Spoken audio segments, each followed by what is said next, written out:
Hello guys, welcome to my channel. Mahavatar Narasimha movie release అయింది. So మొత్తం computer గ్రాఫ్స్తో తీసినప్పటికీ, మొత్తం animation ఉన్నప్పటికీ చాలా చాలా బాగుంది. అండ్ ఫస్ట్ హాఫ్ కొంచెం స్లోగా సీరియల్గా అనిపించినప్పటికీ సెకండ్ హాఫ్ మాత్రం గూస్ బంప్స్ అంతే. అండ్ క్లైమాక్స్ మాత్రం అదిరిపోయింది. ముఖ్యంగా శామ్ సిఎస్ మ్యూజిక్ గురించి మాట్లాడుకోవాలి. సో ఆయన బీజిఎం అండ్ మ్యూజిక్ వల్లనే మనకు సినిమా మొత్తం ఎలివేట్ అయింది.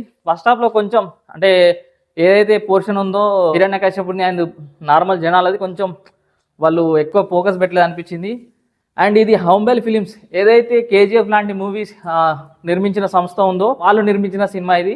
ఇది డెఫినెట్గా మంచి మూవీ అవ్వబోతుంది. ఎందుకంటే ఇదే కాదు, శ్రీ మహావిష్ణువు ఎన్ని అవతారాలు ఉన్నాయో అన్ని అవతారాలకు సంబంధించిన మూవీస్ రాబోతున్నాయి.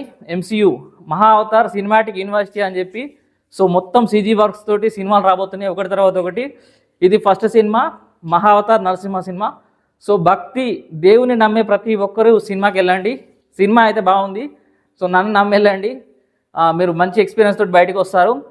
సినిమా బయట అంటే మీరు తక్కువ థియేటర్లో రిలీజ్ అయినప్పటికీ ఎక్కువ మంది చూసే విధంగా చాలా చాలా బాగుంది. సో థియేటర్కి వెళ్ళగానే నేను ఆల్మోస్ట్ 70 to 80% ఆక్యుపెన్సీ ఉంది. మూవీ అయితే నెక్స్ట్ లెవెల్ ఉంది. ఎందుకంటే అంటే ఒక కన్నడ సినిమా ఇంత పొగుడుతున్నాయిందని అనుకోకండి. సో తెలుగు డబ్బింగ్ కూడా, సో లిప్సింగ్ కూడా సరిపోయింది. మన డబ్బింగ్ పర్ఫెక్ట్గా సెట్ అయిపోయింది. సో నాకైతే ఒక మంచి ఎక్స్పీరియన్స్, ఒక మంచి మూవీ చూసినట్టు అనిపించింది. సో మీరు వెళ్ళాలనుకుంటే డెఫినెట్లీ రికమెండ్ చేస్తా. చిన్నపిల్లల నుంచి వెళ్ళి ఏజ్ వాళ్ళైనా ప్రతి ఒక్కరు చూడదగిన మూవీ. So thank you. ఎవరైనా మన ఛానల్ని కొత్తగా చూసినట్లయితే సబ్స్క్రైబ్ చేసుకోండి ఇలాంటి మూవీ అప్డేట్స్ కోసం. Thank you.